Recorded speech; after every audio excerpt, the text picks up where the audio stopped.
Менің жеке пікірім бойынша, жас азамат ретінде, ұлтшыл азамат ретінде бұл сайлауға қатысу керек. Себебі бұл сайлау осы біздің еліміздегі проблемалар шешудің бірден бір жолы. Сайлау шешпейді, таңдау шешеді. Біздің халықтың, азаматтарымыздың таңдау жасар сәті туды. Мен бұл сөзді Алтынбек Сәрсенбайұлының сөзін қайталап жатырмын.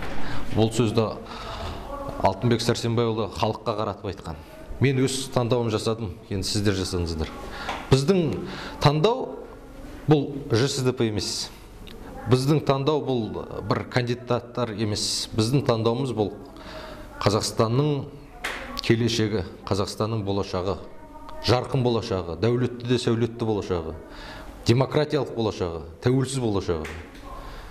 Ал бұл саясатты тәуелсіздік ететін, демократия ететін жол бұл осы сайлауға қатысып, жалпыұлттық социал-демократиялық партиясын қолдап, сол партиядан атынан түсіп жатқан 23 үміткерлердің қандай да бір болмасын бөлігін парламентке өткізіп, сол арқылы тетіктерді басып, парламенттің бәрі бір ұлттық мүддеге, мына Еуразиялық одаққа қосылу жөніндегі заңды ратификациялау сияқты мәселелер бойынша дауыс беру барысында бәрі иә деп басып жатқанда, біздің партия жоқ деп басатындай бізде тетік болу керек. Біз сол тетікке қол жеткізуіміз керек. Бұл тетікті басатын жай бір депутат болмайды, партияның аттан түскен. Ол бүкіл қазақтың атынан сол парламентке барып, қазақтың мүддесін қорғайтын тұлға болады. Қазіргі сайлау, шыны керек, кезінде мына Әлихандар, біздің Алаштың арыстары, мына Думаның мүшесі еді Ресей империясы кезінде. Одан кейін Николай II Думаны тарқатып, депутаттарды қуғынға ұшыратқан еді. Қазақты жана бұратаны халықтарды сайлау құқығынан айырған еді. Қазіргі біздің өкінішке орай саяси жүйеміз солына Николай II-ның, яғни отарлық саясаттың бір эхасы, бір жаңғырығы. Қазірде бізде шыны керек сайлау құқығымыз заң жүзінде қағазда бар, шын мәнінде ол жоқ. Сол біздегі барша мүмкіндікті пайдаланып, осы сайлауға қатысып, ЖСДП-ні қолдап, партиямызды парламентке өткізуіміз керек.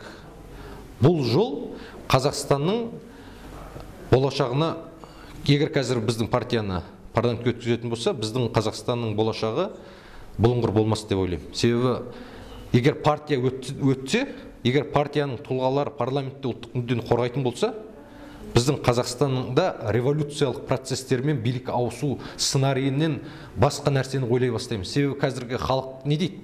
Қазір бір кісі ертең оянбай қалса, не болады деп ойлайды. Парламент жоқ, бізде бірде-бір мемлекеттік институт жұмысын атқармайды. Бұл жол, шыны керек, біздің президенттің билігін заңдастыру бір жол болар еді. Біздегі бір институттардың қалыптасуының бір процесі басталар еді. Егер қазір біздің парламентке өтетін болса біздің партия. Және біздің партия ең бастысы жай ғана бір болмайтын бір тұлғалардан құрылмаған. Біздің үміткерлеріміз 23 адам, ол 23 адам әрқайсысы тұлға. Менің пікірім бойынша осы сайлау соңғы мүмкіндіктердің бірі. Мен соңғы мүмкіндік деп кесіп айта алмаймын, бірақ менің пікірімше осы бірнеше жылдың ішінде, бір 5 жыл, 6 жыл бола ма, осындай бір демократиялық жолмен билікке балама көзқарасты адамдарын келіп, қандай да бір ықпал етуге жасауға мүмкіндікті осы сайлау деп есептеймін. Соған сайлау әділ болмайды, ол әлбетте біздің жүйеде ешқашанда әділ сайлау болмайды.